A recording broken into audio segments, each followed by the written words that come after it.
पूर्णिया जिला के रोहटा स्थित Khalil market Bharat petrol pump के सामने Mithila test and training centre की शुरुआत की गई है, जहां से युवाओं को कम खर्च में गल्फ देशों में नौकरी के लिए वीजा उपलब्ध कराया जाएगा। इस सेंटर की खास बात यह है कि विदेश जाने के इच्छुक युवाओं के लिए इंटरव्यू की प्रक्रिया भी यहीं से आयोजित की जाएगी। इसके साथ ही युवाओं को विदेश में काम करने के लिए पहले आवश्यक ट्रेनिंग भी दी जाएगी। सेंटर का मुख्य उद्देश्य सीमांचल के युवाओं को रोजगार के बेहतर अवसर उपलब्ध कराना है, ताकि उन्हें वीजा और इंटरव्यू के लिए बड़े शहरों के चक्कर न लगाना पड़े और कम खर्च में ही गल्फ देशों में जाने का मौका मिल सके। इस क्रम में इस सेंटर का उद्घाटन दरभंगा स्नातक निर्वाचन क्षेत्र के पूर्व प्रत्याशी डॉक्टर इमामुल हक इमाम ने फीता काट कर किया। इस मौके पर हाजी खलील, जकी अहमद, तबरेज आलम, मोहम्मद मिराज अहमद सहित सैकड़ों लोग मौजूद थे।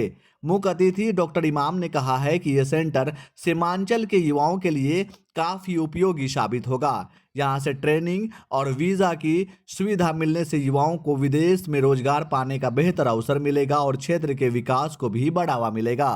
मकसद बुलाना ये था कि हम तो इस फील्ड में रिक्रूटमेंट के फील्ड में अल्हम्दुलिल्लाह मैं 25-30 साल से काम करता हूँ और हम लोग पहले बम्बई, दिल्ली, लखनऊ इंटरव्यू कराते थे और सोचते थे कि हमारा इलाका क्या है, तो बिल्कुल रूरल एरिया में अर्बन कब होगा।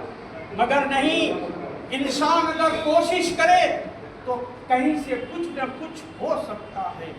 आज आपको पता है कि ये रूरल एरिया है, यहाँ पर मिथिला टेस्ट ट्रेनिंग सेंटर यहाँ किस लिए आया? टेक्नोलॉजी के बिना में आया। अगर टेक्नोलॉजी हमारे देश में भरपूर तरक्की नहीं करती तो यहाँ तक हमारा पहुँचना, आपका पहुँचना स्वाभाविक ही नहीं था।